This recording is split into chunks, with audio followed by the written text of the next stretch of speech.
lackluster firefighter training.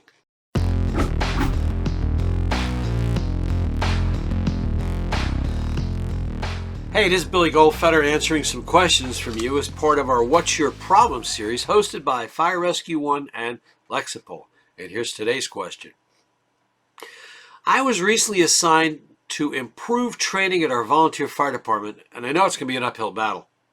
Most of our training has been infrequent, inconsistent, lackluster to say the least. Any ideas on where to start to get buy-in from our members?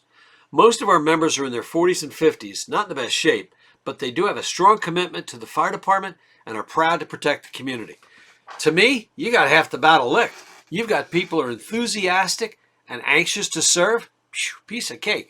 So now what you got to do, you probably had poor training in the past. People would show up and, oh, what do you want to train on tonight? Or what are we going to do? Or we'll start the earth stool again? Or we're going to stretch a hose line again? Forget that. Let's say you train twice a month, okay? At the beginning of each year, identify what you protect. Do you do extrication? Do you do firefighting only? Do you do EMS first response?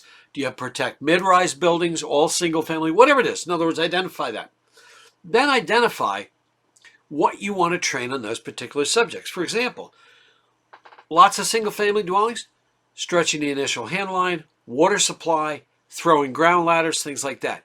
Where I'm going with this is I'm not going to tell you how to train. What I'm going to tell you is find training that's relevant, training they want to do, training they're interested in. And let's say your training starts at 7 and ends at 9, then start at 7 and end at 9. Now, if everybody says, hey, let's keep going, that's great. But what so often you'll end up at the firehouse and volunteer fire department, want to train tonight. What do you want to train on? I don't know. What do you want to train on? I don't know. That's not the way to do it. Our volunteers' time is more precious now than ever.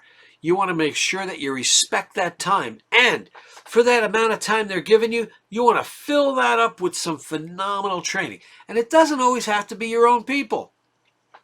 Maybe you've got a chief or a firefighter in another neighboring town that's done some really cool stuff as far as maybe doing some teaching or writing some articles or things like that on rural water supply. Invite them to come down and do that training. Maybe that firefighter in another town is really good at ground ladders. I don't know. Or use your own people. The point is, here's the amount of time you have. Fill it with outstanding training that's respectful and it's relevant to the job they do.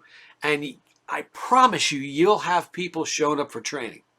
If you don't have a plan, if it's not relevant and it's not interesting and you're not respecting their time, you're going to end up right where you are now. So you got some great folks, interested folks. And by the way, you mentioned they're not in the greatest shape. If you start doing training that's relevant to the job they do, like throwing some ground ladders, getting up on a roof, climbing the aerial, sometimes themselves will, or they themselves will say, man, I was a little out of breath for that. And maybe that's how they get self-motivated to get in a little bit better shape. Sometimes that's one of the best ways to do it. Anyway, I hope this helps you.